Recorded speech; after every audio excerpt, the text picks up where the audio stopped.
الله يا واسع الكرم يا رب المصطفى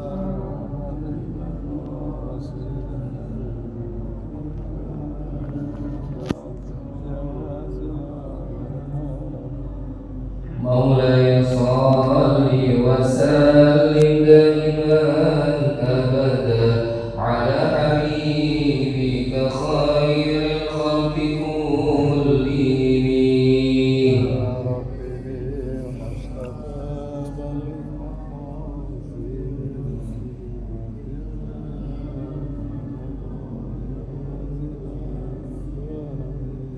هو الحبيب الذي ترجى شفاعته لكل هول من الأول مقتحم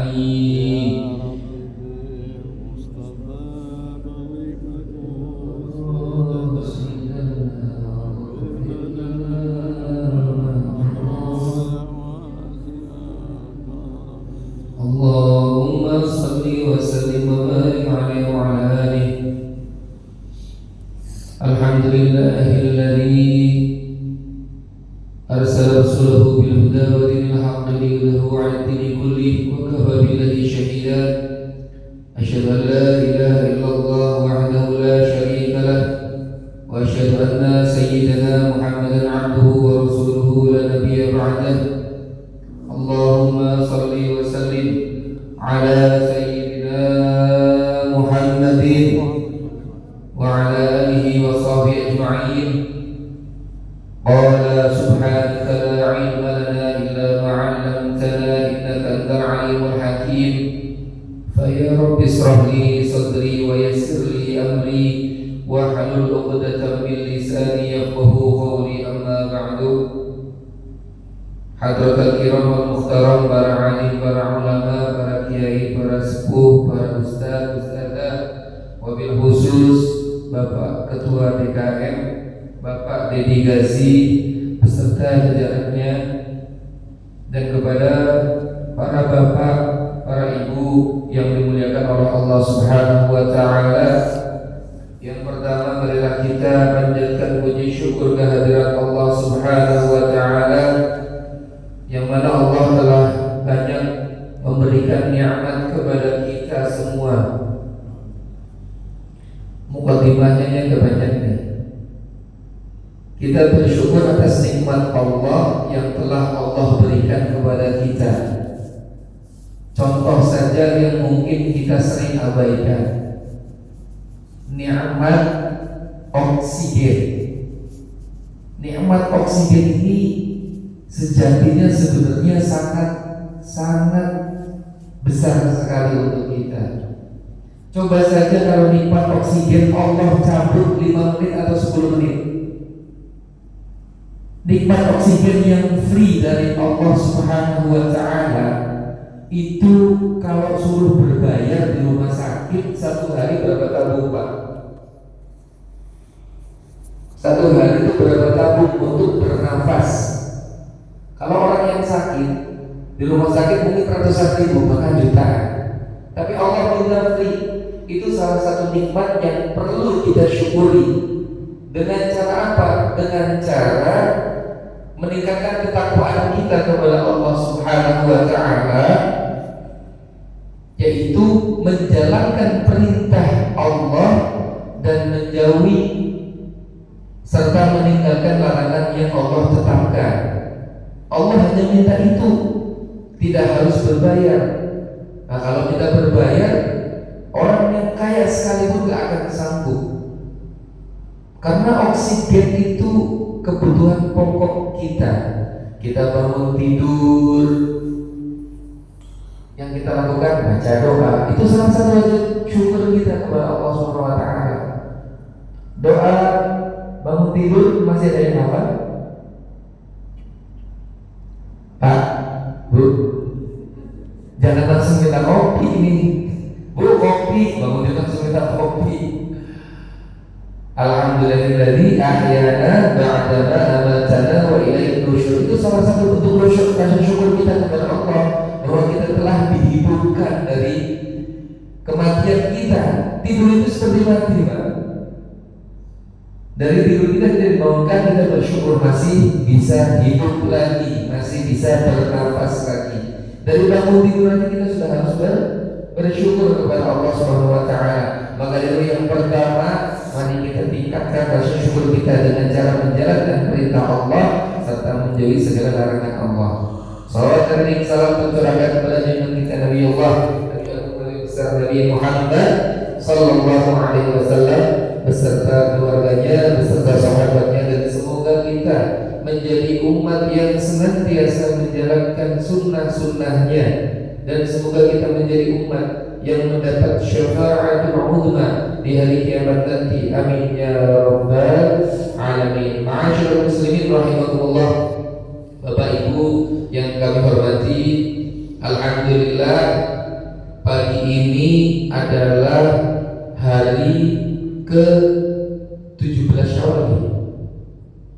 Hari ke-17 Syawal ya, atau ya 17 Syawal, insyaallah tanggal 17 Syawal.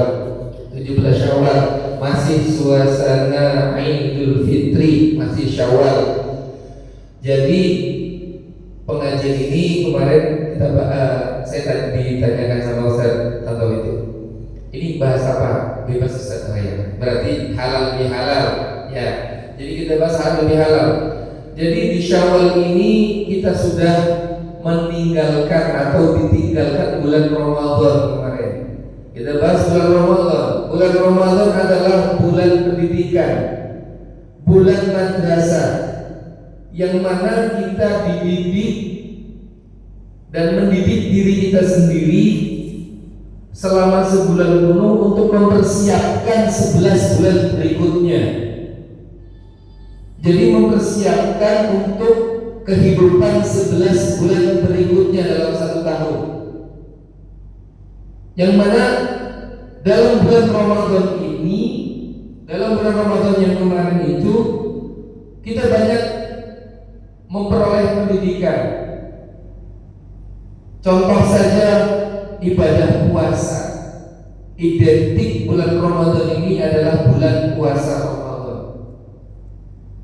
Bulan puasa mendidik kita, yang pertama mendidik kita berintegritas, jujur. Kenapa mendidik kita jujur? Karena bulan puasa ini adalah ibadah yang rahasia. Gak ada orang yang tahu. Kalau mungkin sholat, ada orang yang ngomong, sholatnya itu kok khusyuk banget ya. Kenapa? Sujudnya lamaan. Itu pulang haji ataupun umroh mabur itu. Kenapa? Karena setelah umroh ataupun haji, rajin ibadahnya ke masjid, ta'lim juga hadir sering. Terus ibadah zakat, orang itu zakatnya berani ya. Kenapa? Dilihat karena zakatnya, infaknya ke masjid besar. Orang bisa menilai itu. Namun kalau ibadah puasa mendidik kita berintegritas, jujur, itu nggak ada yang tahu. Masa ada yang bisa menilai puasa itu? Orang itu puasanya khusyuk ya. Kenapa? Meludahnya banyak banget. Bukan tidak bisa dilihat kalau ibadah puasa itu.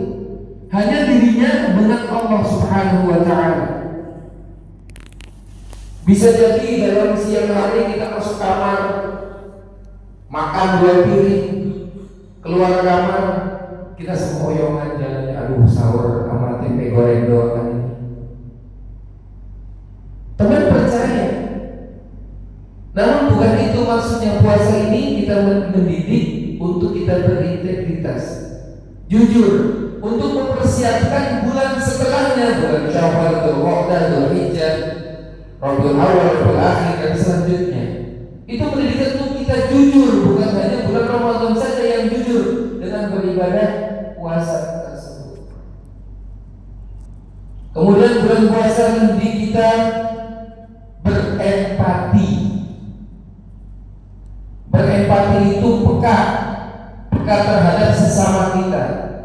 Mungkin kita dalam puasa hanya berpuasa saja, yang kita haus saja. Namun mungkin ada saudara kita yang mungkin setiap harinya itu menahan lapar dan haus bukan karena puasa, namun karena memang kekurangan, namun memang karena tidak ada makanan yang harus dimakan. Itu mengajarkan empati, peka terhadap sesama manusia.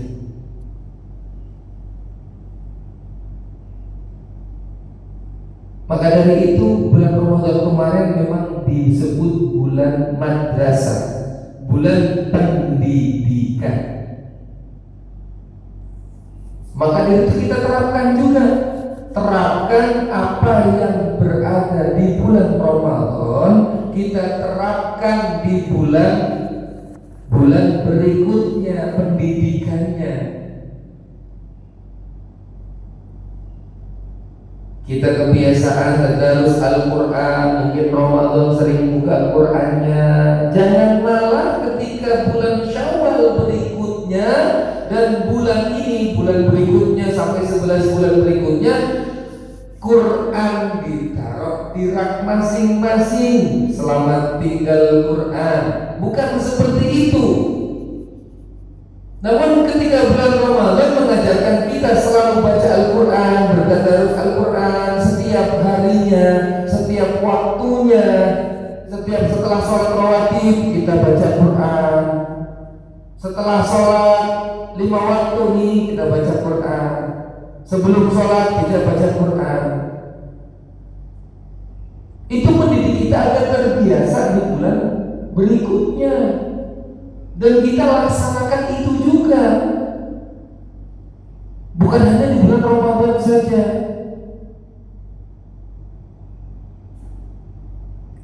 Yang tadi puasa mengajar kejujuran juga sama. Di bulan berikutnya juga kita harus jujur dalam setiap tingkah laku kita, dalam kerjaan, dalam rumah tangga, dalam mendidik anak. Semua harus punya integritas, harus jujur. Karena kita sudah belajar di bulan Ramadan. Kemudian di bulan berikutnya, bulan Syawal dan selanjutnya, bulan ini kita harus peka juga terhadap sesama manusia, yang mana telah diajarkan menahan lapar dan haus saja. Mungkin ada tetangga, mungkin ada sekitar masjid yang notabene kekurangan, kita bantu,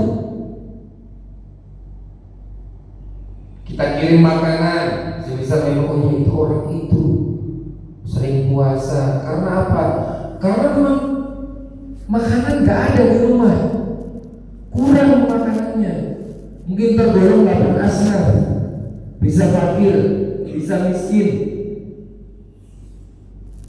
Kita bantu, kita harus peka,